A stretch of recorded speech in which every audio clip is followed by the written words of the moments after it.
बच्चों, आज हम पढ़ेंगे कक्षा 11 अर्थशास्त्र में सांख्यिकी विषय का पहला अध्याय परिचय। हम आपको बताएंगे बच्चों इस पाठ से संबंधित प्रश्नों के उत्तर। तो चलिए शुरू करते हैं। सबसे पहला प्रश्न है यहाँ पर आपका, निम्नलिखित कथन सही हैं अथवा गलत, इन्हें तद अनुसार चिन्हित कीजिए। और यहाँ पर आप देख सकते हैं बच्चों, पहला कथन है सांख्यिकी केवल मात्रात्मक आंकड़ों का अध्ययन करती है।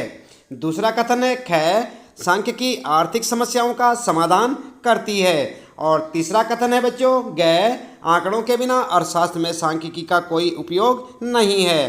तो आप बताएंगे कि ये तीनों कथन सही है या गलत है। उत्तर के लिए आप लिख सकते हैं बच्चों, पहला कथन क बिल्कुल सही है, दूसरा कथन ख गलत है और तीसरा सही है। ठीक है बच्चों, तो इस प्रकार से आप अपने इस पहले प्रश्न का उत्तर लिख सकते हैं। इसके बाद बच्चों बात करते हैं यहाँ पर, फिर आता आपका दूसरा प्रश्न, बस स्टैंड या बाजार में होने वाले क्रियाकलापों की सूची बनाएं, इनमें से कितने आर्थिक क्रियाकलाप हैं।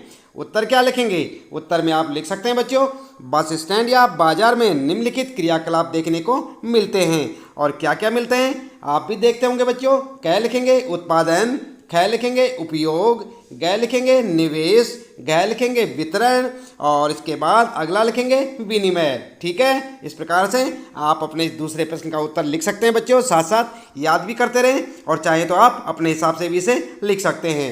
इसके बाद आता है फिर तीसरा प्रश्न है, सरकार और नीति निर्माता आर्थिक विकास के लिए उपयुक्त नीतियों के निर्माण के लिए सांख्यिकीय आंकड़ों का प्रयोग करते हैं। दो उदाहरणों सहित व्याख्या कीजिए। तो यहाँ पर आप उत्तर लिख सकते हैं बच्चों, आंकड़ों के समर्थन के बिना किसी भी सरकारी नीति का निर्माण संभव नहीं है। सरकार सभी आर्थिक समस्या हों, चाहे वे निर्धनता के हों, बेरोजगारी के हों, जनसंख्या हो, जनांकीय चुनौतियां हों या कोई और समस्या हो, इनका समाधान करने के लिए सांख्यिकीय आंकड़ों का प्रयोग करती है। ठीक है, आगे लिखेंगे उदाहरण के लिए, यदि सरकार बालिकाओं के शिक्षा स्तर में सुधार के लिए एक नीति लाना चाहती है तो पहले इस समस्या की गंभीरता एवं कारण जानने की आवश्यकता है। इसमें सांख्यिकीय उपकरण बहुत मदद करते हैं। नीति उद्घोषणा के बाद नीति की प्रभावशीलता जानने के लिए भी सांख्यिकी का उपयोग किया जाएगा। ठीक है, आगे लिखेंगे इसी प्रकार यदि सरकार देश की जनसंख्या नियंत्रित करने के लिए कुछ करना चाहती है तो इसे एक प्रभावी नीति घोषणा करने की आवश्यकता है। घोषणा वह प्रभावी होगी जो बढ़ती हुई जनसंख्या के कारणों पर आक्रमण करे तथा बढ़ती जनसंख्या के कारण जानने के लिए पुनः सांख्यिकीय उपकरणों का प्रयोग करे। ठीक है बच्चों, इस प्रकार से आप अपने तीसरे प्रश्न का उत्तर लिख सकते हैं बच्चों, याद भी करते रहें साथ साथ। फिर आता आपका चौथा प्रश्न है, आपकी आवश्यकताएं असीमित हैं तथा उनकी पूर्ति करने के लिए आपके पास संसाधन सीमित हैं। उदाहरणों द्वारा इस कथन की व्याख्या कीजिए। उत्तर में आप लिख सकते हैं, हमारी आवश्यकताएं असीमित हैं परंतु उनकी पूर्ति के लिए हमारे पास संसाधन सीमित हैं। उदाहरण के लिए, आपके परिवार की आय सीमित है जबकि आपकी इच्छाएं असीमित हैं। आप इतनी सारी वस्तुएं एवं सेवाएं खरीदना चाहते हैं जो आप अपनी सीमित आय में नहीं खरीद सकते, अतः आपको चयन करना पड़ता है।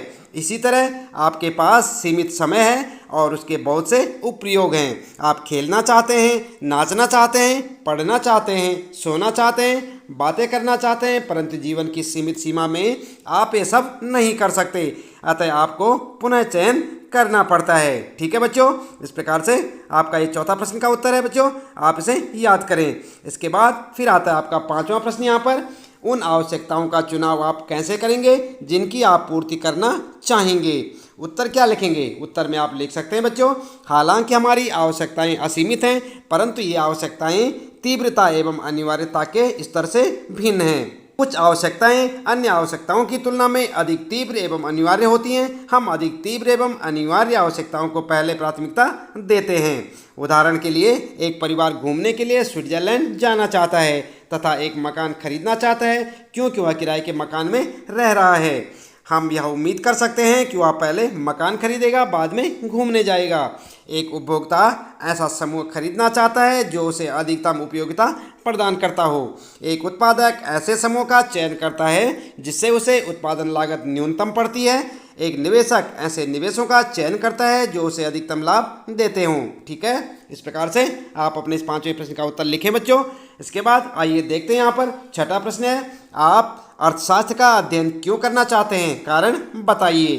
तो आप जानते हैं क्यों करना चाहते हैं, चलिए उत्तर में देख लेते हैं। उत्तर लिखेंगे, अर्थशास्त्र की आवश्यकता जीवन के हर क्षेत्र में पड़ती है। फिर पॉइंट बनाकर लिखेंगे बच्चों।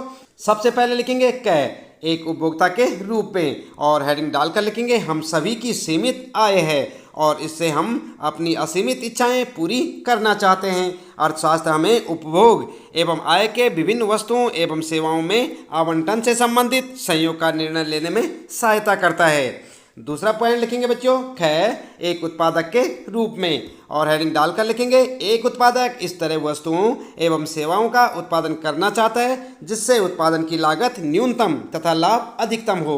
अर्थशास्त्र हमें ऐसे सिद्धांत देता है जिनसे हम ऐसे संयोग का चुनाव कर सकें। ठीक है, अगला पॉइंट है बच्चों आपके लिए, ग, एक निवेशक के रूप में। एक निवेशक के रूप में हमें अपने धन को ऐसी परियोजना में लगाने की आवश्यकता है जो हमें अधिकतम अर्जन न्यूनतम जोखिम के साथ प्राप्त कराए। पुनः अर्थशास्त्र हमें ऐसे सिद्धांत देता है जो ऐसा संयोग प्राप्त करने में सहायता करते हैं। इसके बाद अगला पॉइंट है बच्चों, घ, एक नागरिक के रूप में, और हेडिंग डालकर लिखेंगे अर्थशास्त्र हमें सरकारी नीतियों का समाज एवं अर्थव्यवस्था पर पड़ने वाले प्रभाव को समझने में सहायता करता है। तदनुसार हम यह कह सकते हैं कि सरकार कुशलता से कार्य कर रही है या नहीं। इसके बाद अगला पॉइंट है, ग, एक मनुष्य के रूप में। जब हम दुर्लभता के सिद्धांत को अपने दैनिक जीवन में लागू करते हैं तो हमें यह एहसास होता है कि समय हमारा सबसे दुर्लभ और गैर पुनर्नवीनीकरण स्रोत है। अपनी पूरी संपत्ति खर्च करके भी हम जीवन का एक क्षण भी नहीं बढ़ा सकते, अतः हमें अपने समय का अवश्य ही सर्वोत्तम उपयोग करना चाहिए। यह हमें कुशलता, सर्वोत्तम उपयोगिता, कोई बर्बादी नहीं, विवेकशीलता तथा निर्णय लेना, लागत लाभ विश्लेषण के आधार पर सिखाता है। ठीक है, इस प्रकार से आप अपने छठे प्रश्न का उत्तर लिख सकते हैं बच्चों। और फिर आता है आपका सातवां प्रश्न है, सांख्यिकीय विधियां सामान्य बुद्धि का स्थापन नहीं होती। अपने दैनिक जीवन के उदाहरणों द्वारा इस कथन की व्याख्या कीजिए। उत्तर में आप लिख सकते हैं बच्चों, सांख्यिकीय विधियां सामान्य बुद्धि का स्थापन नहीं होती। बहुत बार सांख्यिकीय ऐसे परिणाम देती है जो सामान्य बुद्धि के आधार पर अर्थपूर्ण नहीं लगते। वास्तव में तो सामान्य बुद्धि का कोई विस्थापन नहीं है, सांख्यिकीय भी नहीं। ठीक है, एक व्यक्ति ने एक सर्वेक्षण किया और पाया कि जिन स्थानों पर अस्पताल अधिक थे वहां पर मृत्यु दरें भी अधिक थी, तो उसने निष्कर्ष निकाला कि अस्पताल बढ़ती मृत्यु दरों का कारण है। और एक अन्य उदाहरण एक ऐसी परिस्थिति का हो सकता है, एक अध्यापक ने अपने विद्यार्थियों के अंकों के आंकड़े उनके कद के हिसाब से इकट्ठे किए और पाया कि लंबे बच्चों के अंक छोटे कद वाले विद्यार्थियों से बेहतर थे। क्या आप यह निष्कर्ष दे देंगे कि कद ही अच्छे अंकों का कारण है? अतः हम यह कह सकते हैं कि सांख्यिकीय सामान्य बुद्धि का स्थापन नहीं है। ठीक है बच्चों, तो इस प्रकार से आप अपने सातवें प्रश्न का उत्तर लिख सकते हैं बच्चों। इसके साथ ही इस पाठ से संबंधित प्रश्नों के उत्तर यहाँ पर समाप्त होते हैं। उम्मीद है कि आपको अच्छे से समझ आए होंगे। आप इन्हें बार बार देखें और अच्छे से याद करें। और इसी प्रकार अपने सारे पाठों के प्रश्न उत्तर जानने के लिए आप लगातार जुड़े रहें हमारे साथ। और यदि आप चैनल में पहली बार आए हैं तो चैनल को सब्सक्राइब अवश्य कर दें, बेल आइकन भी दबा दें बच्चों, ताकि आपको आने वाली प्रत्येक पाठ की वीडियो की नोटिफिकेशन मिलती रहे। मिलते हैं फिर अगली वीडियो में नए पाठ के कुछ नए प्रश्न उत्तरों के साथ।